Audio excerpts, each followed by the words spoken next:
बताएं सर। 1410 ये आपका स्टॉप लॉस का लेवल है फ्यूचर का। 1460 1475 दो टारगेट आज दिन के हैं। आपको 1440 पर स्टॉक बंद हुआ है। 1410 का स्टॉप लॉस दूर लगेगा, लगने दो, लगेगा, लेकिन मैं कह रहा हूँ यही लगाइए ताकि आपका डे ट्रेड में भी स्टॉप लॉस ट्रिगर ना हो और स्टॉक कम चले ज़्यादा चले, आपके दिन के टारगेट या एक आध दिन के 2 दिन के टारगेट ये आ ही जाएंगे। ये आजकल के टारगेट है, लेकिन पोजिशनली गुरुवार को बायबैक का अनाउंस होगा, करेक्ट। तब आपके सामने प्राइस और साइज़ आ जाएगी और तरीका ओपन।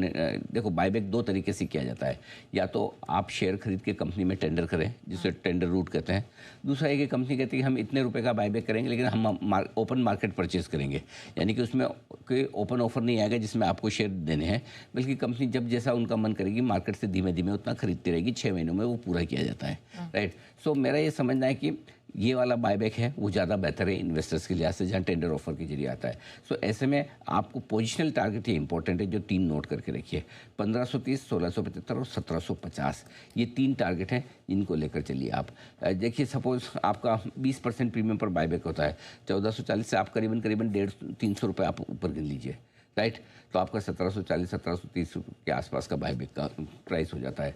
नो डाउट कि वहाँ तक पहुँचे नहीं पहुँचे, एक बायबैक का आर्बिट्राज रहेगा और उसके बाद नीचे भी आता है, लेकिन ओवरऑल अगर अच्छे बायबैक की प्राइस है तो ये 3 पोजिशनल टारगेट ध्यान में रखिए। 1 बाय 1 हम उसको आगे लेते हुए चलेंगे। तो इस हिसाब से आपको इन्फोसिस पे करना है फोकस।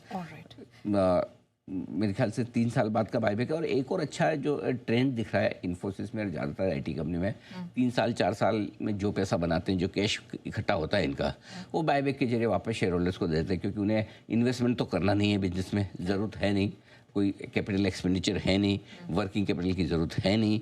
तो इसलिए ये तरीका बढ़िया है, बायबैक करके आप अपनी इक्विटी कम कर ले रहे, शेयर होल्डर्स को डायरेक्टली इनडायरेक्टली दोनों तरह से रिवॉर्ड कर रहे हैं टेंडर रूट के जरिए। ऑलराइट, चलिए।